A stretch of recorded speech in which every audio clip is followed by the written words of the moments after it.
الحمدللہ. یہ اگر سامنے والی لائٹ تھوڑی اوپر ہو سکتی ہو تو، چونکہ آپ لوگ آنکھیں تو خراب کرتے ہیں، علاج کے لیے پیسے نہیں دیتے تھے.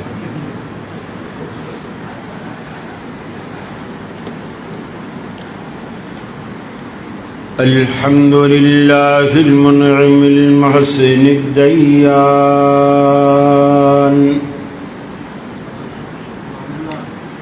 ذی الفضل والجود والإحسان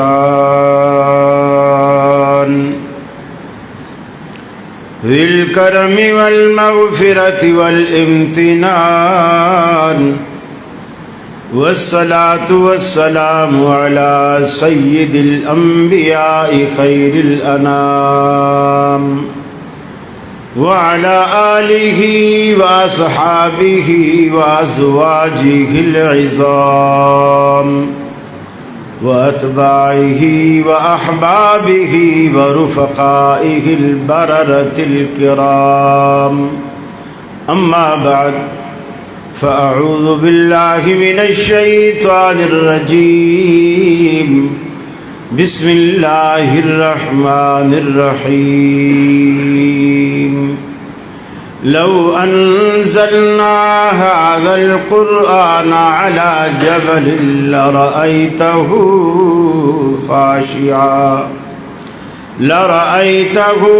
خاشعا متصدعا من خشية الله وتلك الأمثال نضربها للناس لعلهم يتفكرون.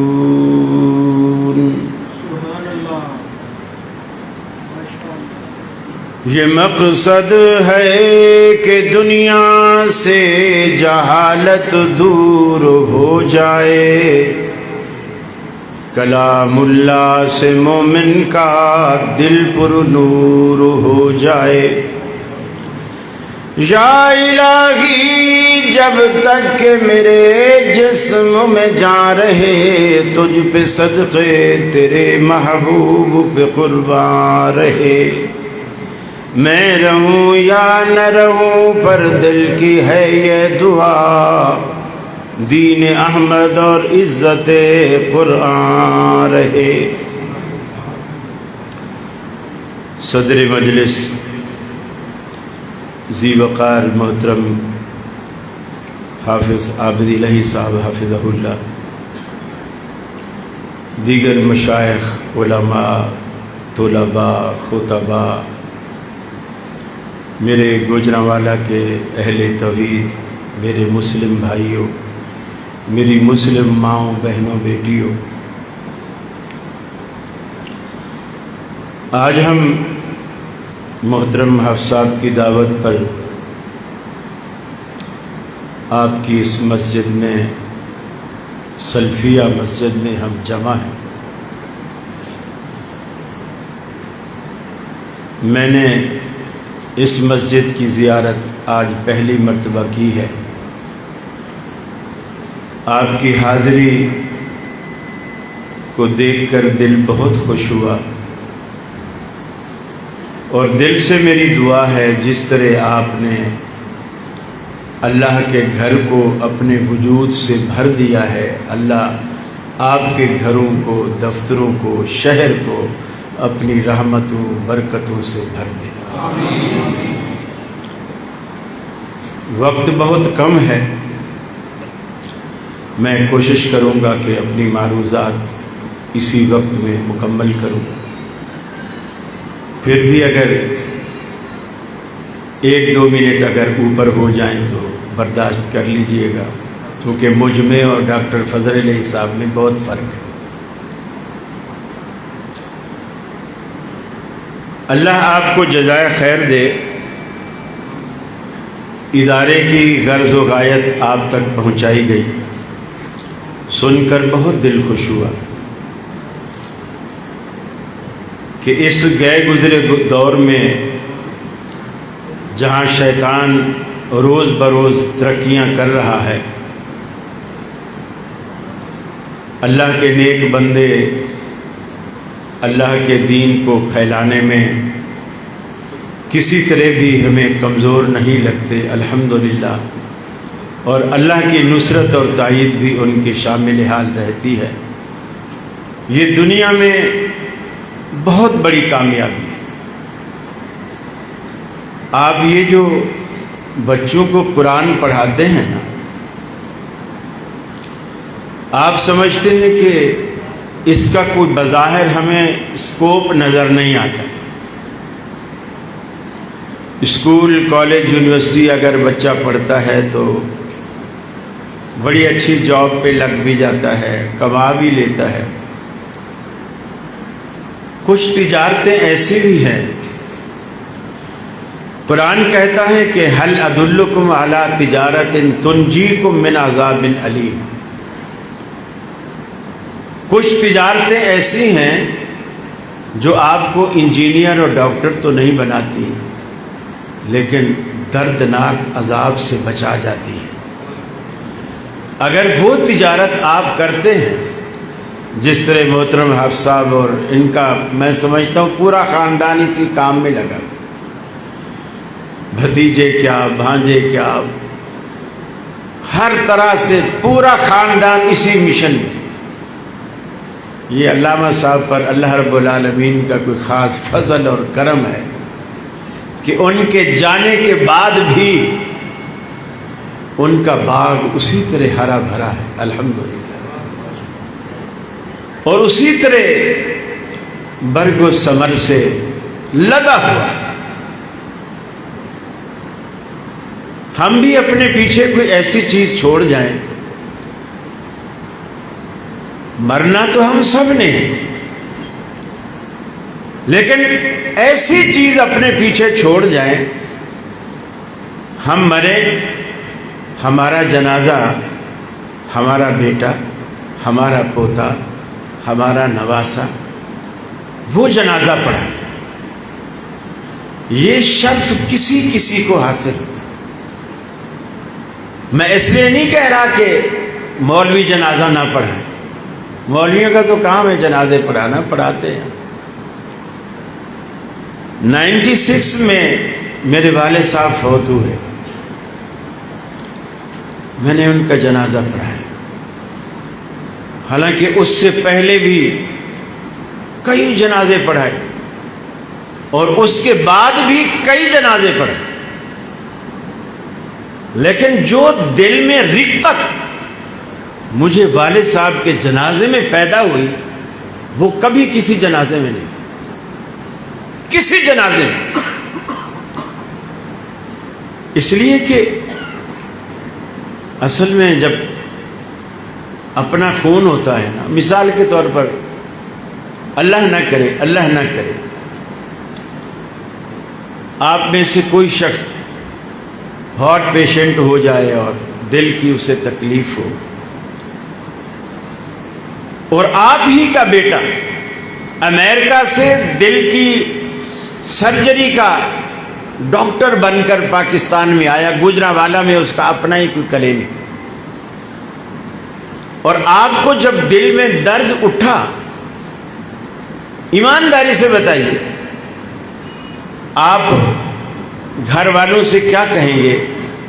مجھے لاہور میو ہسپتال لے جاؤ، اسلام آباد لے جاؤ، کراچی لے جاؤ، یا آپ بولو گے کہ گوجرانوالے میں جہاں میرے بیٹے کا کلینک ہے وہاں لے جاؤ؟ آپ کیا بولو گے؟ آپ بولو گے میرے بیٹے والے کلینک میں۔ اس لیے نہیں بولو گے کہ بیٹا پیسے نہیں لے گا، نہیں، اس وجہ سے بولو گے کہ بیٹے جیسی کیئر کوئی ڈاکٹر کرے گا ہی نہیں۔ وہ یہ نہیں دیکھے گا کہ میری ڈیوٹی کا ٹائم ختم ہو گیا، اب میری اب چھٹی کا ٹائم ہے، میرا سونے کا ٹائم، تو رات بھر بیٹھا ہے، میرے ابا کا مسئلہ ہے۔ جو توجہ وہ آپ پہ دے گا دوسرا نہیں دے سکتا۔ یہی معاملہ جنازے کا ہے۔ جو دل سے دعائیں آپ کا بیٹا کرے گا کوئی دوسرا نہیں کر سکتا، کر ہی نہیں سکتا۔ اور وہ کب کرے گا؟ جب بچوں کو آپ اس لائن میں لائیں گے نا، صفوں پہ بٹھائیں گے، قرآن پڑھائیں گے، دعائیں سکھلائیں گے، نماز کا طریقہ بتائیں گے، تو وہ ایسا کرے گا۔ ہم دیکھتے ہیں دنیا کو، دیکھیے آپ جب کسی بڑے آدمی کی شادی میں آپ کو جانے کا اتفاق ہوا ہو، یہ کالے رنگ کی بڑی گاڑیاں جھنڈے والی، وہ آ کے جب رکتی ہیں، ریڈ کلر کا ایک کارپیٹ بچھایا جاتا ہے اس کے گاڑی کے پاس سے لے کر اسٹیج تک، وہ صاحب اس گاڑی سے وہ اتنے کمزور ہوتے ہیں دروازہ بھی خود نہیں کھول سکتے، بیٹھے رہتے، ڈرائیور اترتا ہے، گاڑی کے آگے سے بھاگ کے آتا ہے، صاحب کا دروازہ کھولتا ہے، پھر ہاتھ سے ایسے اشارہ کرتا ہے، پھر صاحب باہر آتے ہیں اور اس کارپیٹ پہ چلتے چلتے چلتے وہ اسٹیج تک آتے ہیں۔ ہم لوگ دیکھتے ہیں اور ہم کہتے ہیں یار کیا شان ہے اس بندے کی، اس بندے کی کیا شان ہے، کس طرح مزے کر رہا ہے، اور کس طرح کارپیٹ، اس کے جوتے کے تلوے کو مٹی بھی نہیں لگی، اتنا صاف ستھرا آیا، ایسے ہی صاف ستھرا چلا۔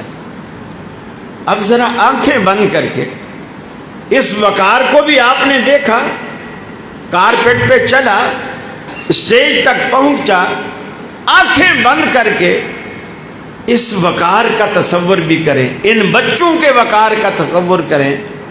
اللہ کے حبیب فرماتے ہیں جب کوئی دین کا طالب علم اپنے گھر سے اپنے ادارے کی طرف، چاہے وہ مسجد ہو چاہے وہ مدرسہ ہو، تعلیم دین کے لیے اپنے گھر سے نکلتا ہے، فرمایا اس کے گھر سے لے کر اس کے ادارے تک اللہ کی رحمت کے فرشتے اپنے پر بچھاتے ہیں اس کے قدم۔ اس عزت کو بھی دیکھو اور اس عزت کو بھی، بہت فرق۔ لیکن اگر کوئی سمجھے تب، اگر کوئی سمجھے تب یہ چیزیں نظر آتی۔ یہ قرآن ہم نے اصل میں اس کی اہمیت کو سمجھا ہی نہیں، یہ کچھ راکیوں نے بھی ہمیں خراب کی، ہمارے ذہنوں کو خراب کی، ہمارے دماغوں کو خراب کی۔ ہم یہ سمجھنے پر مجبور ہو گئے کہ قرآن شاید بوتلوں میں تھو تھو تھو تھو کرنے کے لیے آئے۔ ختم ہوگا قرآن کا، دائیں بھی بائیں بھی بوتلیں بھری رکھی ہوں گی محراب میں، یہاں کا مجھے پتہ نہیں، میں کراچی کی بات کر رہا ہوں، بوتلیں رکھی ہوں، ڈھکنے کھلے ہوئے ہوں گے۔ حافظ صاحب جب ختم والی رات آخری تراویح پڑھ کے سلام پھیرے گا، وہ ایسے ساری بوتلوں میں، جیسے وہ شف پیر کرتا ہے نا، وہ تو خیر اسپیکر میں پھونک مارتا ہے اور پھر ساری کی بوتلیں سب کی پڑی پڑائی ہو جاتی ہیں، وہ بوتلوں میں تھو تھو تھو تھو تھو تھو کرتا جاتا ہے، اور جتنی بیماریاں اس مولوی کو ہوتی ہیں، وہ جو بوتل پیتا ہے سب کو وہی بیماریاں لگتی ہیں۔ یعنی قرآن کے آنے کا کوئی مقصد ہے، ہم نے وہ مقصد نہیں پایا۔ یا مکان نیا بنے گا، دادی اماں بولے گی بیٹا مکان بن گیا، جی دادی بن گیا، اچھا بیٹا اب یہ ہے کہ سامان شفٹ کرنے سے پہلے قرآن شریف لے جانا، برکت ہوگی، اور دیکھنا بیٹا ابھی سیڑھی گھر میں رکھی ہوگی، اسٹول بھی ہوگا، قرآن اونچا رکھنا، بے ادبی نہ ہو، نیچے اونچا۔ اب وہ تو ٹھیکیدار کی سیڑھی پڑی تھی، ہم نے لگا کے اوپر رکھ دی، اب گھر بن گیا، ٹھیکیدار اپنا سامان لے گیا، اب اس کو اٹھائے گا کون؟ ہم نے تو ادب سے اونچا رکھ دیا، اونچا رکھ دیا۔ یہ شیطان ہمیں پٹیاں پڑھاتا ہے، نیچے پیٹھ ہوگی، اوپر رکھ، اور اس کے ذہن میں ہوتا ہے اتنا اونچا رکھواؤ تاکہ زندگی بھر یہ قرآن کو چھو بھی نہ سکے، ہاتھ بھی نہ لگا سکے۔ فرمایا لو انزلنا هذا القرآن على جبل لرأيته خاشعا۔ اے دنیا والو، اس قرآن کی عظمت کو تم کیا جانو؟ اس قرآن پاک کو اگر ہم پہاڑوں پر اتارتے، پہاڑوں پر نازل کرتے، لَرَأَيْتَهُ خَاشِعًا مُتَصَدِّعًا، اے دیکھنے والے تو اسے دیکھتا، من خشیت اللہ، اللہ کے ڈر سے وہ پہاڑ لرز جاتے، پھٹ جاتے، گر جاتے۔ اللہ کے قرآن کی عظمت کو پہاڑ بھی سمجھ رہا ہے کہ کتنا بھاری کتاب ہے، کتنی عظیم کتاب ہے۔ ہم نے ماضی سے جن بھگانے کے لیے، قبر پر اذانیں دینے کے لیے، حافظوں کو ہفتہ بھر قبر پہ بٹھا دو، عذاب نہیں ہوگا۔ ارے عذاب باہر سے نہیں ہوتا، وہ اندر سے ہوتا ہے۔ حافظوں کو بھی پھر قبر کے اندر بٹھایا کرو۔ اللہ رب العالمین نے قرآن کے کچھ مقاصد بیان کیے، ہم انہیں سب بھول گئے۔ یہ ہو گیا تو یہ پڑھ لو، وہ ہو گیا تو وہ پڑھ لو۔ فرمایا قرآن مجید اتنی پاورفل کتاب ہے، لو ان قرآنا سجرت بہ الجبال، اگر دنیا میں کوئی ایسی کتاب ہوتی جس کتاب کے ذریعے پہاڑوں کو اپنی جگہ سے چلایا جاتا، اگر دنیا میں کوئی ایسی کتاب ہوتی جس کے ذریعے پہاڑوں کو چلایا جاتا، جیسے آپ گاڑیاں چلاتے ہیں، وہ یہی کتاب تھی۔ سجرت بہ الجبال او قطعت بہ الارض او کلم بہ الموتى، زمین کا اگر سینہ چیرنے والی بھی کوئی کتاب ہوتی تو وہ یہی کتاب تھی، مردوں کو بلوانے والی بھی کوئی کتاب ہوتی تو وہ یہی کتاب تھی۔ یہ ساری پاوریں، ساری طاقتیں، ساری قدرتیں ہم نے اسی قرآن پاک کے اندر رکھ دی ہیں۔ اللہ کی طرف سے نازل ہونے والی تنزیل من رب العالمین، اللہ کی طرف سے نازل ہونے والی، جبریل امین کے ذریعے رب العالمین نے اسے اتارا، اللہ رب العالمین کے پیغمبر کے دل پر اتارا۔ اللہ رب العالمین نے اپنے پیغمبر کے سینے میں اسے محفوظ رکھا، صحابہ کرام نے سنا، انہوں نے اپنے سینے میں محفوظ رکھا۔ قیامت تک انشاءاللہ یہ سلسلہ اسی طرح جاری رہے گا۔ اللہ رب العالمین کبھی کس سے کام لیتا ہے، کبھی کس سے کام لیتا ہے۔ فرمایا یہ ایسی کتاب ہے، ہم نے اس کتاب کو اتارا، اِنَّا نَحْنُ نَزَّلْنَا الذِّكْرَ وَإِنَّا لَهُ لَحَافِظُونَ، ہم یہ اس کی حفاظت کرنے والے ہیں۔ ساری دنیا چھوڑ جائے، قرآن کو نہ مانے، پھر بھی رب العالمین نے قرآن کو قیامت تک رکھنا ہے۔ ساری دنیا عامل بن جائے، یہ وہ تجارت ہے جو محترم حافظ صاحب کر رہے ہیں، تنجیکم من عذاب علیم، جو تمہیں دردناک عذاب سے بچانے والی، دردناک عذاب سے بچانے والی تجارت۔ حافظ صاحب مجھ سے پہلے کہہ رہے تھے کہ حافظ کو اللہ نے بڑی عزت دی ہے، اس میں کوئی شک نہیں۔ دیکھیے آپ کے بچے کی شادی ہو نا، اس شادی میں نواز شریف آ جائے، زرداری صاحب آ جائیں، آج کل کے آرمی چیف صاحب وہ آ جائیں، بھلے وہ اور کچھ نہ کہیں، صرف آپ کی شادی میں شریک ہو جائیں، آپ کے بیٹے کے گلے میں پھولوں کا ایک ہار ہی ڈال دیں، شاید اگلے دن آپ ہم سے بات کرنا بھی پسند نہ کریں۔ ظاہر بات ہے آپ کا اسٹیٹس اب اونچا ہو گیا ہے، فلاں فلاں فلاں آپ کی شادی میں آئے ہیں اور آپ کے بیٹے کے گلے میں پھولوں کا ہار ڈالا ہے۔ اس عزت اور وقار کو بھی اپنے ذہن میں، دماغ میں، تصور میں رکھیں، اور اس وقار کو بھی تصور میں رکھیں کہ اللہ کے حبیب فرماتے ہیں قیامت والے دن اللہ تعالی حافظ کے والد کو جس نے اپنے بیٹے کو اس رستے پر لگایا ہے، پوری دنیا کے سامنے، شادی میں تو کوئی زیادہ 500 بندہ، 1000 بندہ، 2000 بندہ، کوئی بڑا ہی ولیمہ تھا تو 5000 بندہ، اس سے زیادہ تو پبلک نہیں ہوتی. لیکن قیامت والے دن جو پبلک ہوگی، بیچ میں کوئی دیوار، کوئی مکان، کوئی درخت، کوئی پہاڑ، کوئی چیز حائل نہیں، تا حد نگاہ پبلک ہی پبلک.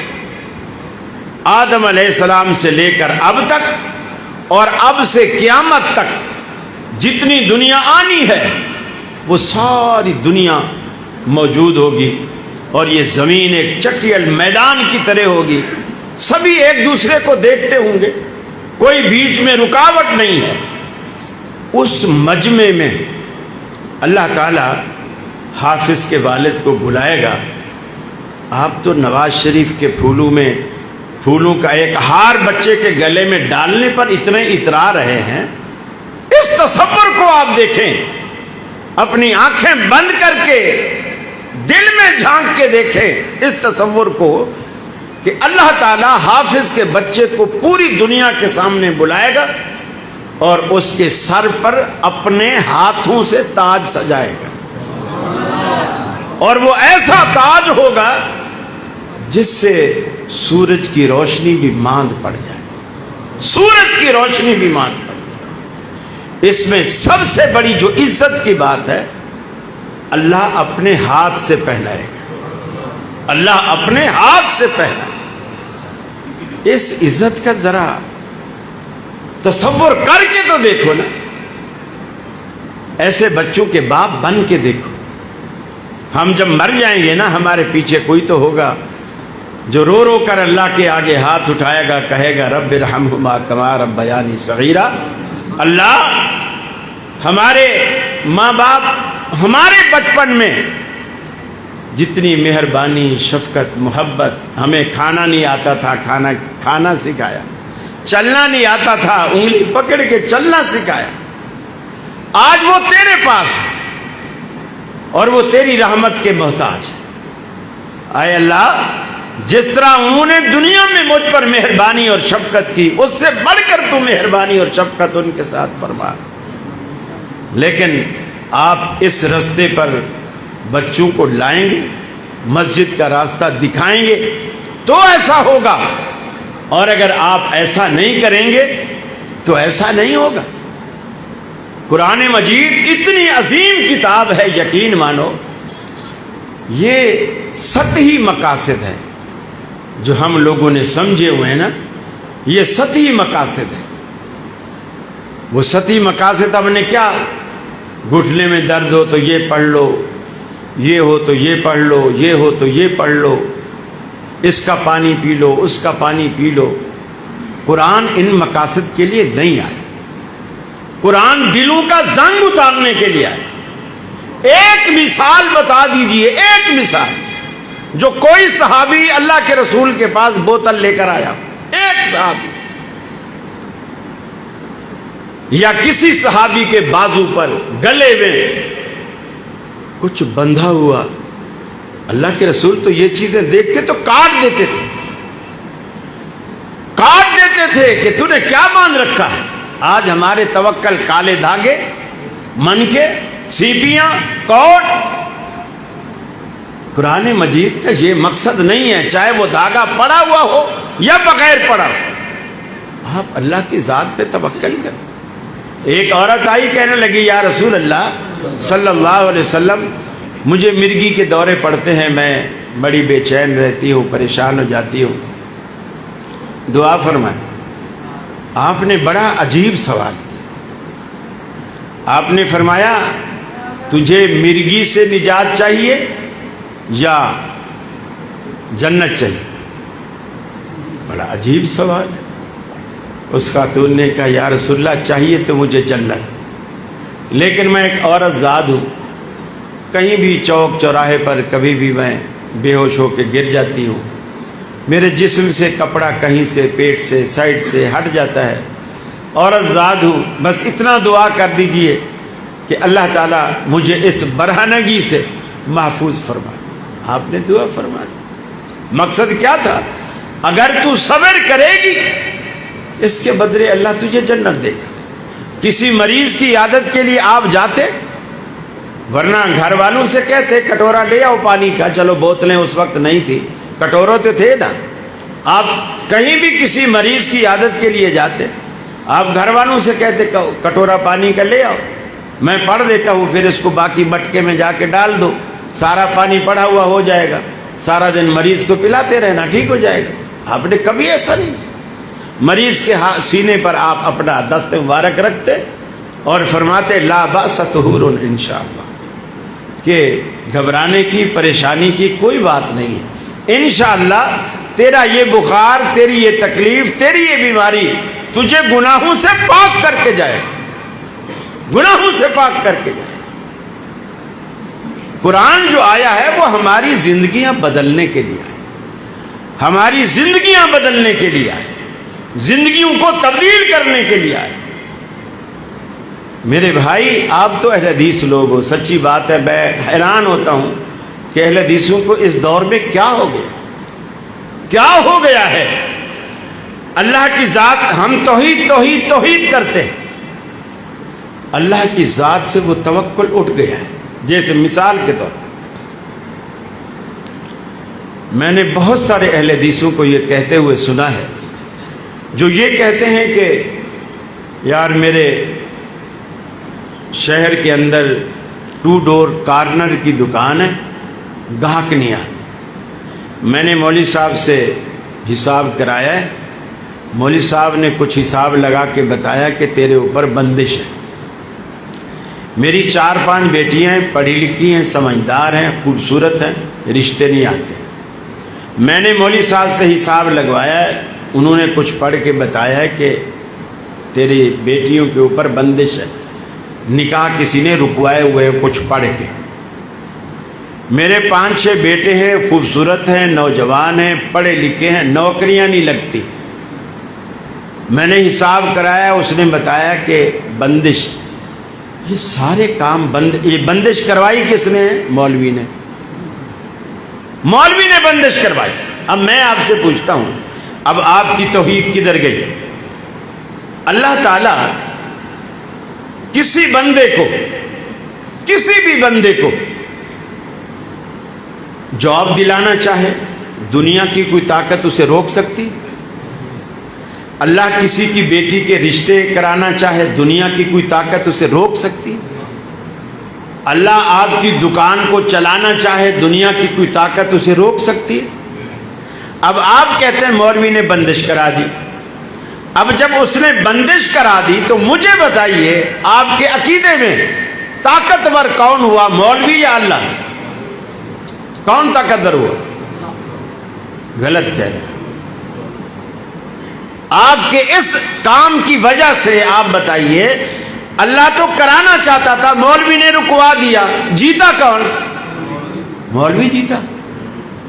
وہابیوں کا رب اتنا کمزور ہے، اتنا کمزور ہے کہ جو آتا ہے اس کی مرضی کے خلاف کام رکوا کے چلا جاتا ہے، جبکہ آپ دعوے کرتے ہو ان اللہ علی کل شیء قدیر، اللہ ہر چیز پر قادر۔ کیسا قادر؟ اپنے عقیدے درست کرو۔ اہل توحید کہلانے سے توحید نہیں آتی، اہل توحید بننے سے توحید آتی۔ اپنے عقیدے درست کرو۔ اور اللہ کے رسول کیا فرماتے ہیں؟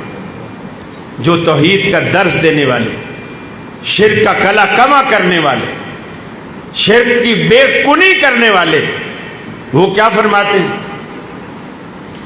فرماتے ہیں اللہم لا مانع لما اعطیت ولا معطی لما منعت۔ اے اللہ، دنیا میں کوئی طاقت ایسی نہیں جسے تو دینے پہ آئے تو وہ اسے روک نہیں سکتی، اور اگر تو نہ دینے پہ آئے تو دنیا کی کوئی طاقت دے نہیں سکتی۔ اللہم لا مانع لما اعطیت ولا معطی لما منعت۔ اہل حدیثو اپنے عقیدوں کو ٹھیک کرو، اللہ کے سوا کوئی بگڑیاں بنانے والا نہیں۔ جس دن اس کی طرف سے آرڈر آئے گا، دنیا کی کوئی طاقت آپ کے بچوں کے رشتوں کو نہیں روک سکتی۔ جس جیب کا پیسہ رب العالمین نے آپ کے حق میں لکھا ہے، دنیا کی کوئی طاقت اس سے آپ کو محروم نہیں کر سکتی۔ یہ سب اللہ کے ہاتھ ہے۔ میں آخر میں طلباء اور اساتذہ کے لیے ایک نصیحت کرنا چاہتا ہوں، وہ یہ، کراچی میں دیوبندیوں کا ایک مدرسہ، ایک پٹھان، اس کی اولاد نہیں ہوتی تھی، بڑی اللہ سے منتیں مانگ مانگ کے اس نے اولاد لی، ایک بیٹا اللہ نے دیا۔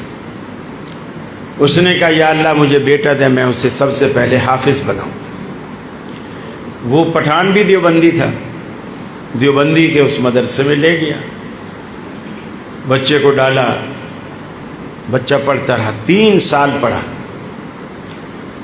3 سال میں اس نے ایک پارہ، اما پارہ جسے آپ کہتے ہیں، آخری پارہ، وہ یاد کیا، اور وہ بھی ایسا یاد کیا کہ چھوٹی چھوٹی صورت میں بھی اس کو 2 3 4 غلطیاں آ جاتی تھیں، یعنی بالکل کسی ناکام کا، بالکل کچا، اور 3 سال میں ایک پارہ وہ بھی کچا۔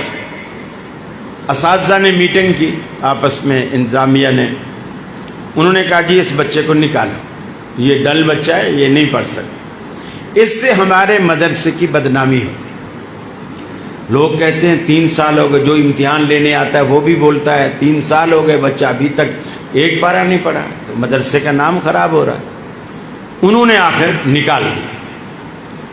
وہ پٹھان بڑی منت سماجت کی اس نے، انہوں نے نہیں رکھا۔ وہ آپ کے ہزارہ سائڈ پر رہنے والا تھا، لیکن مزدوری کراچی میں کرتا تھا۔ وہ اپنے علاقے چلا، وہاں کوئی دیوبند جماعت کا کوئی دوسرا مدرسہ تھا، اس نے پچھلی کارگزاری بھی سنائی اور اس مدرسے میں جا کے داخل کر۔ وہاں وہ بچہ 3 سال پڑھا، 3 سال میں اس نے پورا قرآن مجید حفظ کیا، اور ایسا حفظ کیا، حافظ کے لیے ایک آیت کے بعد اگلی آیت پڑھنا آسان ہوتا ہے، لیکن اس کو بولو الٹا پڑھ، یعنی اس آیت سے پہلی آیت کون سی ہے، اس سے پہلی آیت کون سی ہے، یہ مشکل ہوتا ہے۔ وہ بالکل ایسا قرآنی کمپیوٹر بن گیا، الٹا سنے سیدھا سنے، اور جس قرآن مجید پہ اس نے حفظ کیا ہے، آپ کوئی بھی آیت پڑھیں وہ بتائے گا میرے نسخے میں جس پہ میں نے حفظ کیا ہے فلاں نمبر صفحے پر یہ آیت، ہر چیز بتا گا۔ وہ پکا کر کے جب 3 سال بعد آیا، بچے کو کراچی لے آیا، اسی مدرسے میں جنہوں نے اس کو نکالا تھا، ان کو کہا جی میرے بیٹے کو جس کو تم نے یہ کہہ کر نکالا تھا کہ ہمارے مدرسے کی بدنامی کا باعث بن رہا ہے، یہ ڈل بچہ ہے، نہیں پڑھ سکتا، اس سے آپ امتحان لو۔ اب حافظوں کو پتہ ہوتا ہے کہ متشابہ کہاں کہاں ہیں، وہ سن رہے ہیں، وہ جو یوصیکم اللہ فی اولادکم، وہ جو وراثت والے مسائل ہیں جہاں وہ مقامات پوچھ رہے ہیں، سن رہے ہیں، بچہ اٹک ہی نہیں رہا، جہاں سے پوچھے فر فر بتا، آگے پوچھے پیچھے کو پوچھے، جو طرح پوچھے وہ بتا۔ آخر وہ مدرسے والے کہنے لگے یہ بتاؤ کہ یہ اس کو کس استاد نے پڑھایا؟ انہوں نے کہا جی ہمارے گاؤں میں مدرسہ ہے، کوئی خاص مشہور مدرسہ بھی نہیں ہے، وہاں ایک استاد صاحب ہے، انہوں نے پڑھایا۔ کہنے لگے ہم آپ کو ہوائی جہاز کا ٹکٹ دیتے، اس کو کراچی بلواؤ، اور اس سے 3-4 دن کا ٹائم لو، اور وہ ہمارے پاس یہاں 3-4 دن رکے، اور ہمارے استاذوں کو بتائے کہ بچوں کو وہ کیسے پڑھاتا ہے، وہ کیسے پڑھاتا ہے۔ وہ آ گیا، وہاں جب مدرسے میں آیا تو انہوں نے پوچھا جی کیسے پڑھاتے ہو؟ تو اس نے وہی طریقہ بتایا جو وہ خود بچوں کو پڑھانے میں استعمال کر رہے تھے. جی صبح میں یہ سبق سنتا ہوں، پھر اس کے بعد ظہر کے بعد منزل سنتا ہوں، پھر اس کے بعد عصر کو وقفہ دیتا ہوں، پھر مغرب کے بعد ان کو نئے سبق دے دیتا ہوں، اور نئے سبق کو یہ دہراتے ہیں، دہرا کے یہ سو جاتے ہیں. تو انہوں نے کہا ہم بھی ایسے ہی پڑھاتے ہیں، یہ تو کوئی کمال والی بات نہیں، ہم بھی ایسے ہی پڑھاتے ہیں.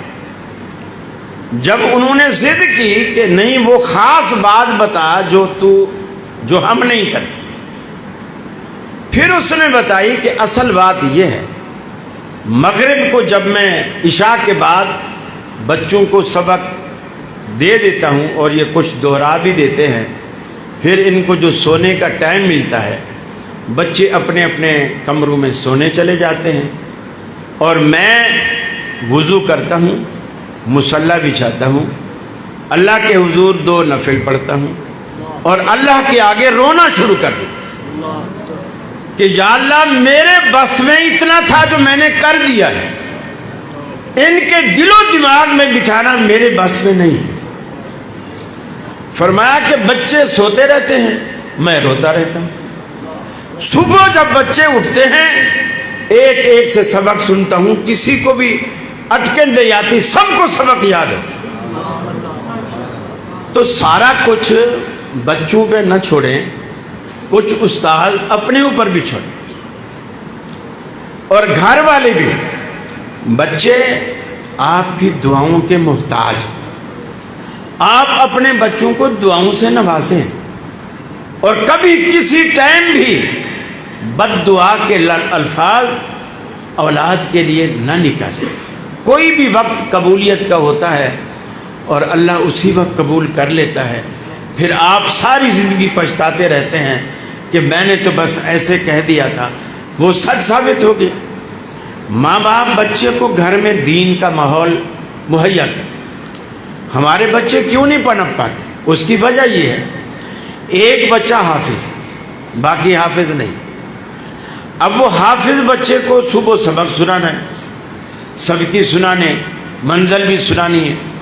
اب وہ گھر میں پڑھنے بیٹھا ہے، اور باقی جتنے بچے ہیں گھر میں، اس کے بھائی ہیں، اس کی بہنیں ہیں، حتیٰ کہ ابا ہے، اماں ہے، وہ ٹی وی کھول کے ڈرامہ دیکھیں.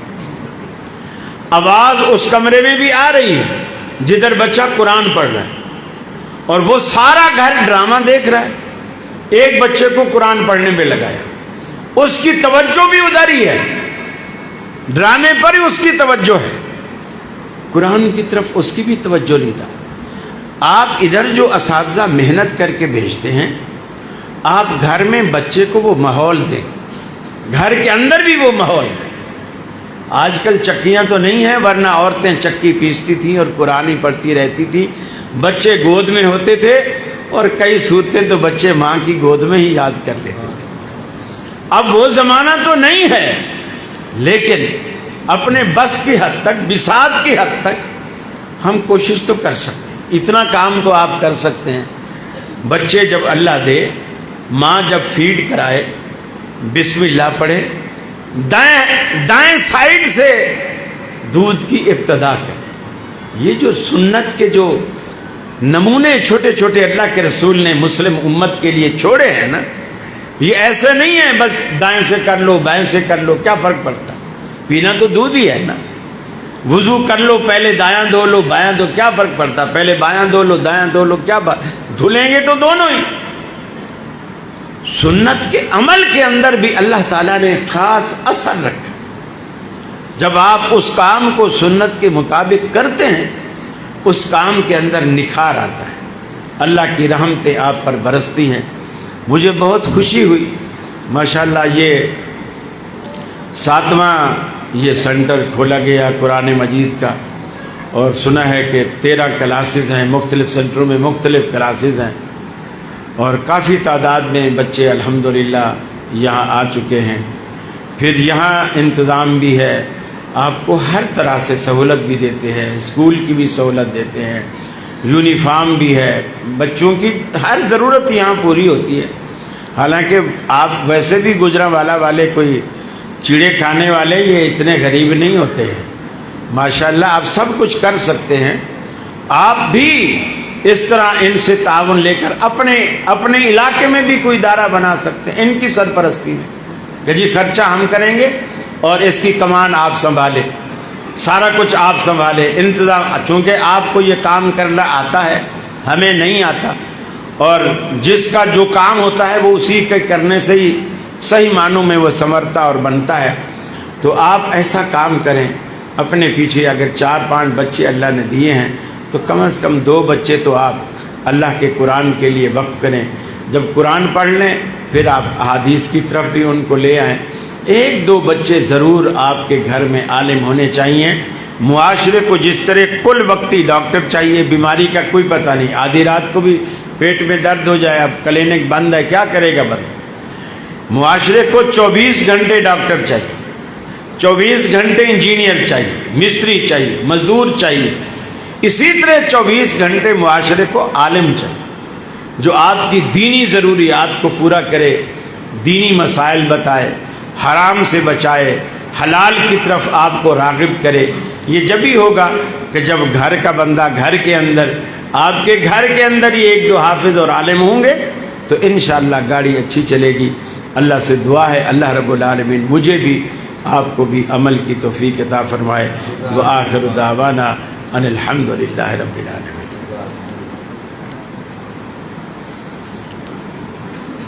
یہ نماز کا ٹائم باقی ہے ابھی؟ یہ کوئی سوال آئے ہیں، اجازت ہے یا پہلے آپ کی طرف بھیجوں؟ مجھے نہیں پتہ ہوتا کہ کس محلے میں کون سا سوال پوچھنے کی اجازت ہے اور کون سا نہیں۔ قاری صاحب، اگر کوئی شخص کسی ملک میں کی کرنسی یا کسی قسم کے سکے اس نیت سے خرید کے رکھے کہ میں انہیں مہنگا ہونے پر بیچ کر ان سے نفع حاصل کروں گا، کیا شریعت اس کی اجازت دیتی ہے؟ دوسری کرنسی کو اگر آپ کسی چیز میں کنورٹ نہیں کرتے، مثلا چاول ہے، آٹا ہے، دال ہے، کھانے پینے کی اگر چیز میں کنورٹ کر کے نہیں رکھتے تو کوئی حرج نہیں۔ پیسہ پیسے کی شکل میں آپ بس یہ آپ ذہن میں رکھیں، جب سال پورا ہو جائے گا تو زکوٰۃ پڑ جائے گی، بس یہ ذہن میں رکھیں۔ پیسہ آپ رکھ سکتے ہیں لیکن جب پڑے پڑے آپ کے پاس آپ کی ملکیت میں سال اس کو گزر جائے گا تو بھلے اس کی ویلیو کم ہوئی ہو، بھلے اس کی ویلیو اوپر ہوئی ہو، زکوٰۃ آپ کو ہر سال دینی پڑے گی۔ جامع ریاض الجنہ میں ناصر خان اہل حدیث خطبہ جمعہ ارشاد ہوا، یہ کوئی اعلان ہے، آپ کر دیجئے گا بات۔ بس جی آپ صاحب، اللہ آپ کو سلام۔